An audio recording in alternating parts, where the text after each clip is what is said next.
Si Augustus Mori, isa sa pinakamayaman at pinakatanyag na tao sa buong mundo.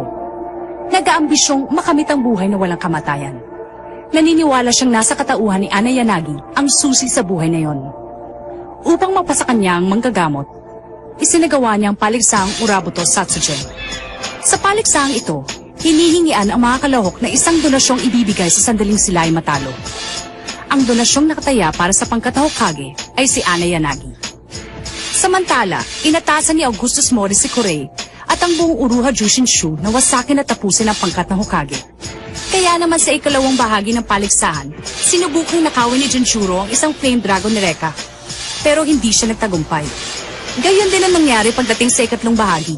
Si Naomi, na isa ring kasapi ng Uruha Jushinshu, ay natalo sa pinagsamang lakas ni Reka at Dylan. Maging ang huling pag-ataking ginawa ni Naomi ay nabaliwala rin.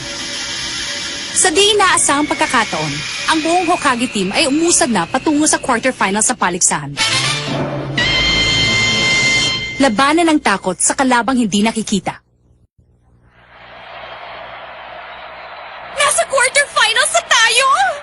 3 laban na lang at tayo nang tatanghaling kampiyon. Hindi tayo dapat matalo. 2 laban na lang ang kailangan natin. 2 na lang? Umatras ng circus team na dapat sana'y makakalaban natin. Kaya napagdesisyonan nila na ang kampiyon sa Black A ay ang Hokage team. Siguro natakot sila sa malalaki kong muscle. Malaki ang naging pinsala nila dun sa huli nilang laban. Okay, ibig sabihin mahaba ang pahinga natin. Mabuti pa bumalik ka tayo sa hotel. Sandali lang, Reka. Ha? Ang huling laban para sa Black B ay nagaganap ngayon sa loob ng arena. Panoorin natin kung paano lumaban si Brisho, na isa ring kasapi ng Uruha Jushinshu.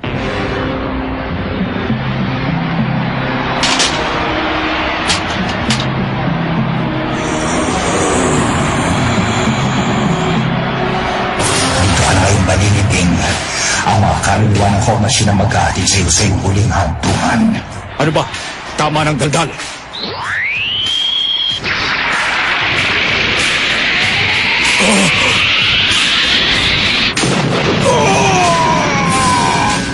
Si Bisho!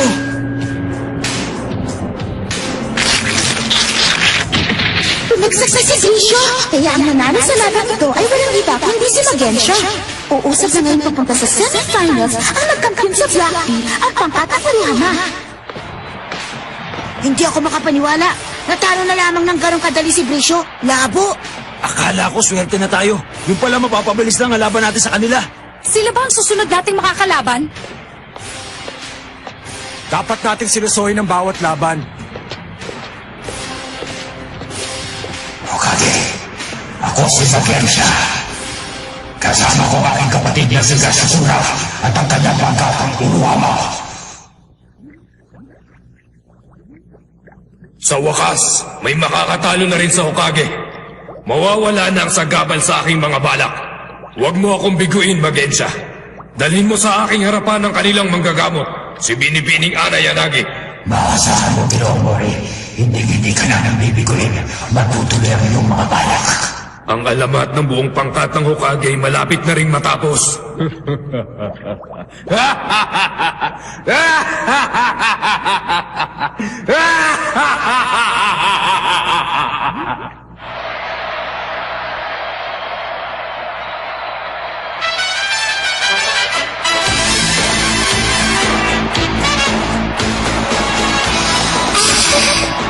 Kumusta kayong lahat? Ako si Leica, ang magiging tagahatol para sa laban ito!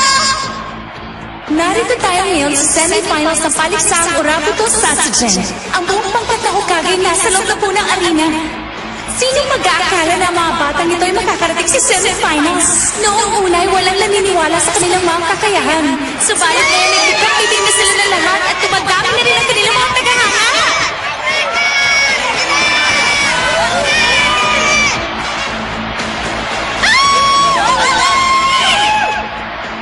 Kuling. Reka, malayo na rin ang narating mo. Isang panalo na lang. Sana malampasan mo ang labang ito para makaharap kita. Makakaya ko. Tayong maghaharap sa huling bahagi ng paligsahan. Sinisiguro ko yan. Ipinakikilala ko sa inyo ngayon ang pangkat ng Uruhama! Ha? Ang unang mandirigma para sa pangkat ng Uruhama ay si Tsukishiro. Ang ikalawang mandirigma, isang ninja, si Kasamaru.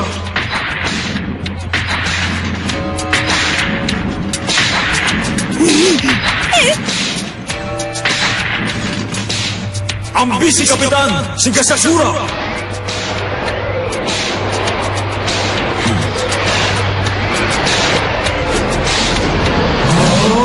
Nakakatakot naman. Ano yan?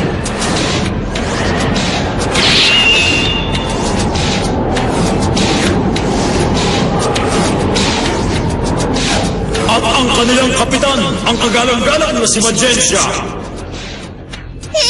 Mukhang hindi na tayo sisikatan ng araw sa mga yan! Talaga bang kailangan natin silang labanan? Nakakatakot. Talaga bang tao ang mga yan? Baka naman mula sa ibang planeta. Parado sila. Reka, baka ang ibig mo sabihin, Bravo. Dapat ba natakot kami sa mga pinaggagawa ninyo? Baguhin niyo naman ang mga estilo ninyo. Baka naman may bago kayo riyan. Ilabas niyo na.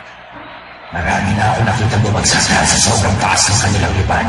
Kami magpapabagsak sa kanila dahil ang gagawin namin sa inyo. Ngayon, simulan na natin ang semifinals! Ang laban sa pagitan ng Hokage at Uruhama! Sa pagkakataong ito, gagawin na natin ang elimination system. 5 laban sa 4. Ako na maglalaban! Para sa pangkat ng Hokage, si Lord Kagane! Ako yun! Para sa Uruhama, si Tsukishiro! Ito na siguro simula ng ating katapusan! Siguro halimaw ang siyang yan! Dahil isang halimaw lang ang magtatago ng ganyan!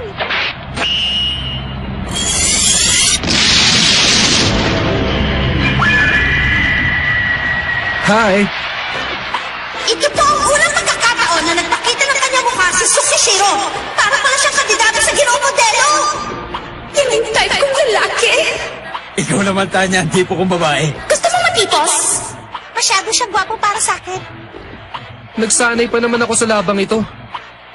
Yun pala'y matatapat lang ako sa kanilang unggoy. Nakakapanghinayang naman. Ano? Sino tinawag ng unggoy? Kamukha mo kasi yung alaga ni Tarzan. Sa palagay ko naman sapat ang aking kaigetsu para makatalo sa'yo. Ha? Kakaiba ang kanyang sandata. Parang hugis boomerang. Nabigla ka ba? Ang kakaibang uri ng espadang ito ay nagmula pa sa Ethiopia at India. Ang kakayahan nito ay walang katulad sa buong mundo. Hula ko ngayon pa lang. Mananalo na ako. At hindi mo man lang ako magagalusan at mahahawakan unggoy. Simulan na!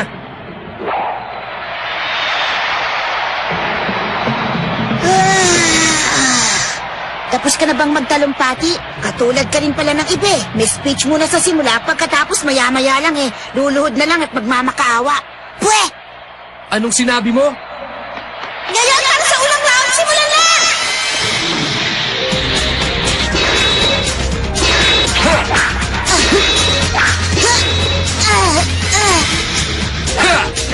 Bilis nila! Hindi ko nga masundan ang mga nangyayari. Ako nga rin eh! Kuganaki, ikalawang anyo! Rio!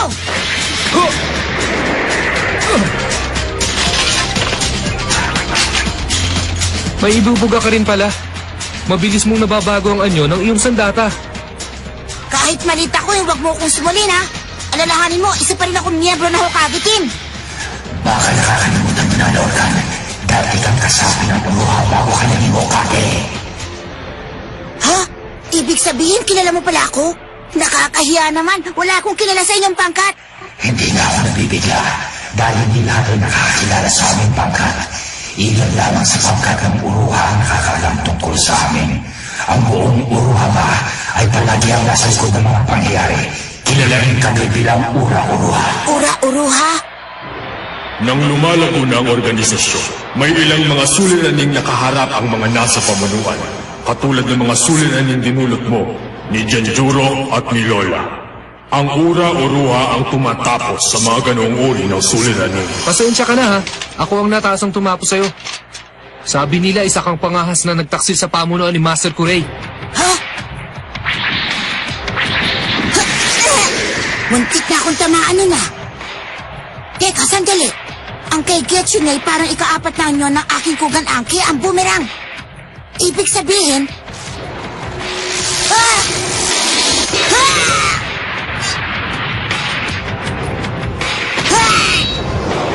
Ha? Lorcan!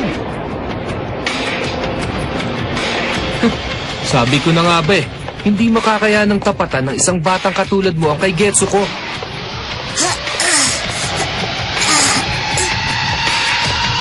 Delikado ako sa taong ito.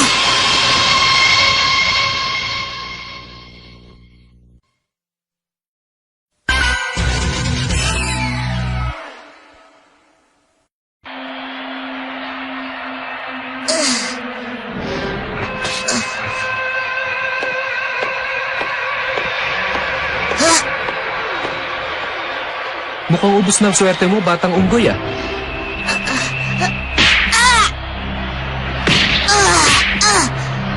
Anong pakiramdam ngayon ng isang taksil? Kailangan tapusin na kita!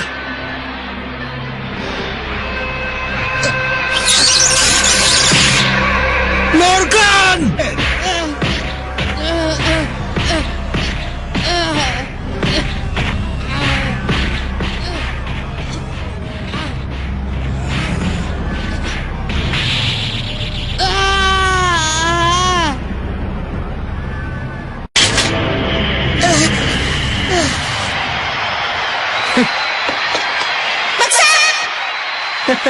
Alam mo ba kung bakit sinabi kong mananalo ako at hindi mo man lang magagalusan?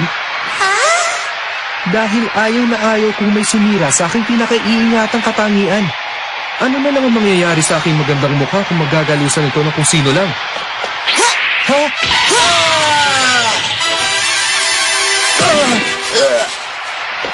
Ano? Masakit ba? Hindi mo ako pwedeng tratuhin na parang basura. Hindi ako patatalo sa'yo.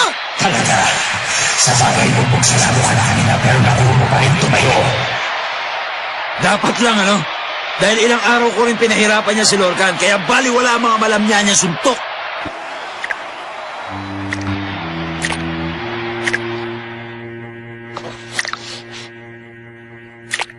Talagang ginagalit mo ako. Bakit mo nagawang dumisa ng maganda kong muka? Ayoko nang makipaglaro sa'yo.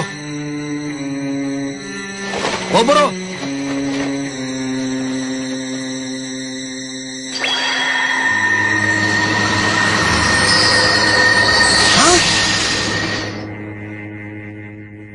Saan naman kaya nagpunta ang hambog na yun?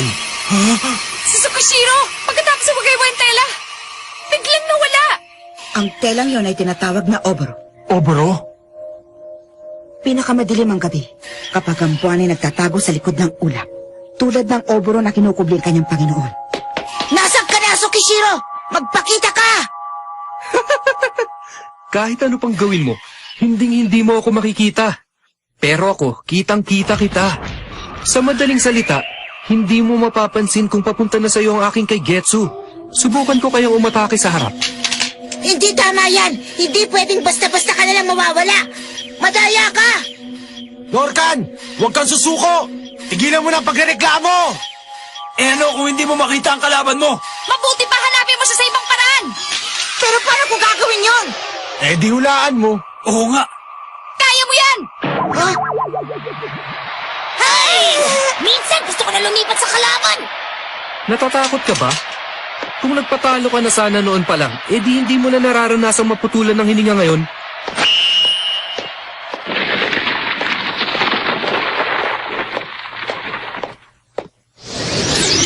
Eto na!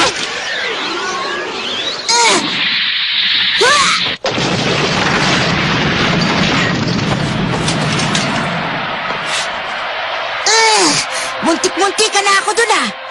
Madali mo siya dahil narinig niya ang patak ng dugo ni Tsukishiro. Pero hanggang kailan kaya siya makatatagal?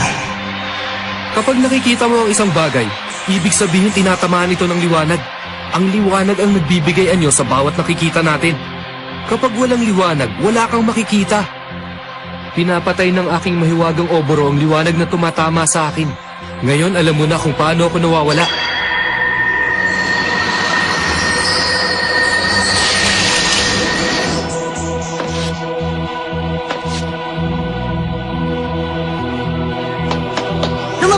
Lorcan! Lumaban ka sa akin ng parehas! Masama ito. Pinanghihinaan na siya ng loob. Huwag kang basta takbo na lang ng takbo, Lorcan! Mauubos lang ang lakas mo sa ginagawa mong yan! Pero di ko na alam kung anong gagawin ko! Ah!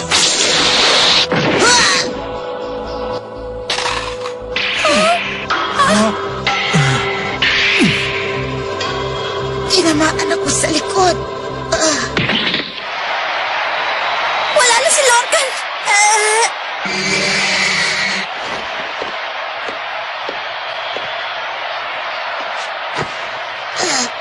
Akala ko pa naman matalino ka. Hindi mo pala alam ang kwento tungkol sa tanyag na Invisible Man. Ang bida sa kwentong yun ay nakabalot ng benda ang katawan para lamang siya makita. Kaya nagpauso ako ng tinatawag na mamilok. Sigurado ito na ang susunod na mauusa sa mga kabataan ngayon. Pero wala kang alam sa fashion kaya hindi mo ako maintindihan. Hindi na dapat magtagal ang mga baduy na katulad mo.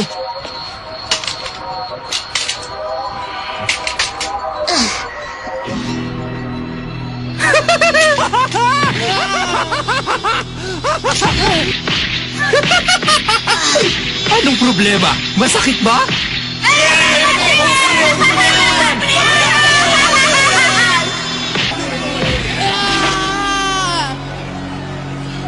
Tigilan mo na siya!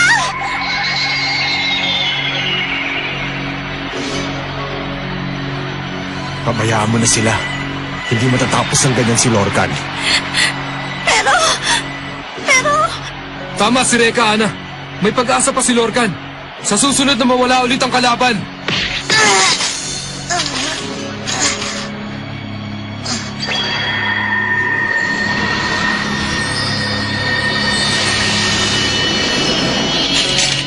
Sa susunod na mawala siya ulit.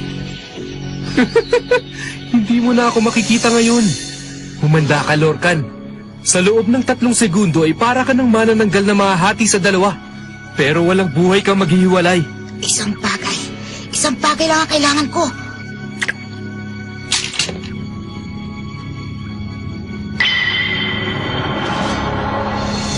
Ah!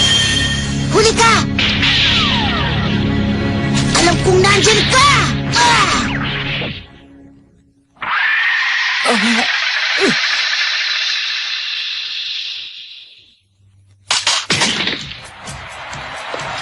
Akala mo lang na hindi kita nakikita. Pero hindi mo ba alam na nakikita kita? Natalsi ka ng dugo kong iyong mahiwagang obro. Sinaktan mo kasi ako ng gusto, kaya yan, nadumihan ka tuloy. Nakita ko tuloy kung nasan ka. Sandali lang! Suko na ako! Huwag mo na ako saktan! Huwag mo na sirain ang maganda ko mukha!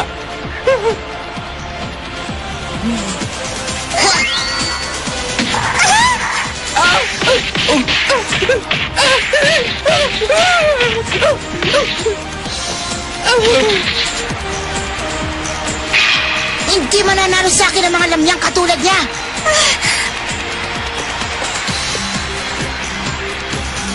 Tapos na! Ang nanalo ay si...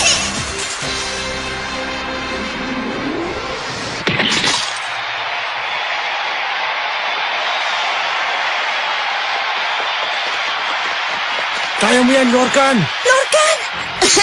Huwag kayong makalala sa akin. Magpapahinga lang ako sandali.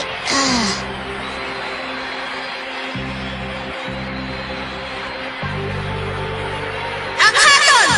Dahil hindi na makatayo ang dalawang magtatagali, ang lamang ito ay tabla! Pero alam naman natin lahat kung sinong tunay na nanalo. Congratulations!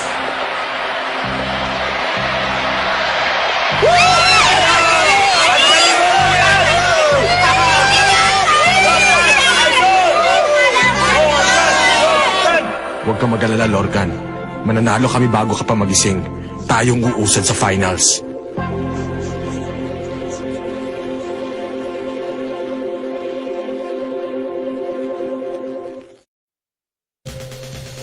All right, I'm up next.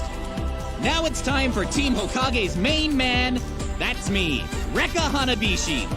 Secret Uruha? Whatever. I'll burn them all to a crisp. Huh? Natare? What are you doing? I don't remember summoning you. Hey, what's going on? Next on Rekka, 2 fire dragons, a stolen technique. My heart is burning with fire.